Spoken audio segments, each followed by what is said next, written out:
Janasena party తరపున parliament శాసనసభ నియోజకవర్గాలకు పోటీ చేయాలనుకుంటున్న అభ్యర్థుల నుంచి దరఖాస్తుల స్వీకరణకు నేటితో గడువు ముగియనుంది.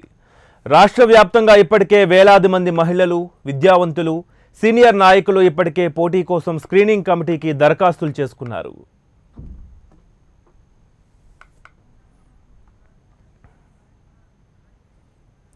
ఇదే విషయానికి సంబంధించి మరింత సమాచారం మా కరెస్పాండెంట్ పులేంద్ర అందిస్తారు. పులేంద్ర, చెప్పండి. జనసేన పార్టీ తరపున ఇప్పటికే పార్లమెంట్ శాసనసభ నియోజకవర్గాలకు పోటీ చేయాలనుకుంటున్న అభ్యర్థులు దరఖాస్తుల గడువు నేటితో ముగియనుంది కదా, అసలు ఎంతమంది ఇప్పటివరకు దరఖాస్తులు చేసుకున్నారు? అప్డేట్ ఏంటి? శ్రీనివాస్, ఈ నెల 12వ తేదీ నుంచి జనసేన పార్టీ తరఫున అసెంబ్లీ అదేవిధంగా పార్లమెంట్ ఈ రెండు నియోజకవర్గాలకి ఎవరైతే పోటీ చేయాలనుకుంటున్నారో ఆశావాహన నుంచి అప్లికేషన్ స్వీకరించడానికి ఒక స్క్రీనింగ్ ప్రక్రియ ఏర్పాటు చేయడం జరిగింది. స్క్రీనింగ్ ప్రక్రియ 12వ తేదీ నుంచి కూడా రాష్ట్ర వ్యాప్తంగా ఉన్నటువంటి జనసేన సైనికుల నుంచి కూడా అప్లికేషన్ తీసుకోవడం ప్రారంభించింది. మొదటగా పవన్ కళ్యాణ్ తన అప్లికేషన్ ఫామ్ని నింపి స్క్రీనింగ్ కమిటీకి అందజేయడం జరిగింది. ఈ స్క్రీనింగ్ కమిటీ ఈ నెల 12వ తేదీ నుంచి కూడా ఇవాళ వరకు కూడా అప్లికేషన్ తీసుకున్న పరిస్థితి మనం చూస్తా ఉన్నాం. దాదాపు రాష్ట్ర వ్యాప్తంగా ఉన్నటువంటి అన్ని జిల్లాల నుంచి వేలాది మంది జనసేన తరఫున పోటీ చేసేందుకు అప్లికేషన్ ఫారంలు నింపి ఇవ్వడం జరిగింది. ఈ రోజు ఆఖరి రోజు కావడంతో పెద్ద ఎత్తున జనసేన పార్టీ రాష్ట్ర కార్యాలయానికి విజయవాడకు భారీగా చేరుకోబోతున్నారు. దీని తర్వాత ఇప్పటికే దాదాపు 5,000 మంది వరకు జనసేన ఆశావాహులు, జనసేన తరఫున ఎవరైతే పోటీ చేయాలనుకున్నారో ఆశావాహులంతా కూడా జనసేన స్క్రీనింగ్ కమిటీకి తమ దరఖాస్తులు పూర్తి చేసి అందివ్వడం జరిగింది.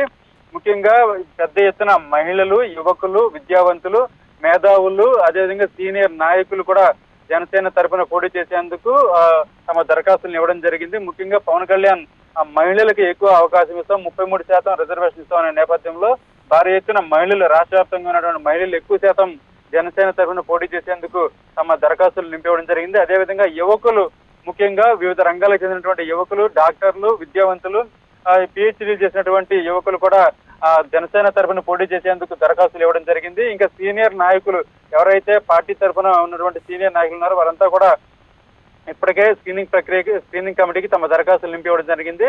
ఇంకా ఈ రోజుతో దరఖాస్తులు పూర్తి చేయడానికి ఆఖరి గడువు కావడంతో ఈ రోజు భారీ ఎత్తున జనసేన తరఫున పోటీ చేసేందుకు అప్లికేషన్ ఇవ్వడానికి రాష్ట్ర కార్యాలయానికి రావడం జరుగుతుంది.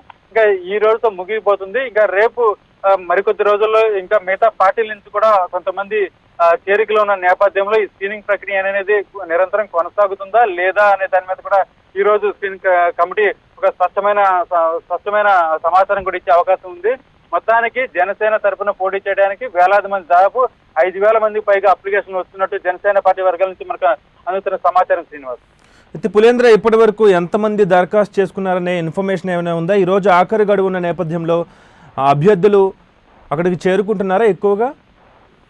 ఖచ్చితంగా దాదాపు 5,000 మంది పైగా అప్లికేషన్లు ఇవ్వడం జరిగింది. దాదాపు రాష్ట్ర వ్యాప్తంగా ఉన్నటువంటి ఎవరైతే ఇంకా ఆఖరిలో అప్లై చేసుకుందాం అనుకున్న వాళ్ళంతా కూడా ఈ రోజు జనసేన పార్టీకి పెద్ద ఎత్తున వస్తున్న పరిస్థితి అయితే ఉంది.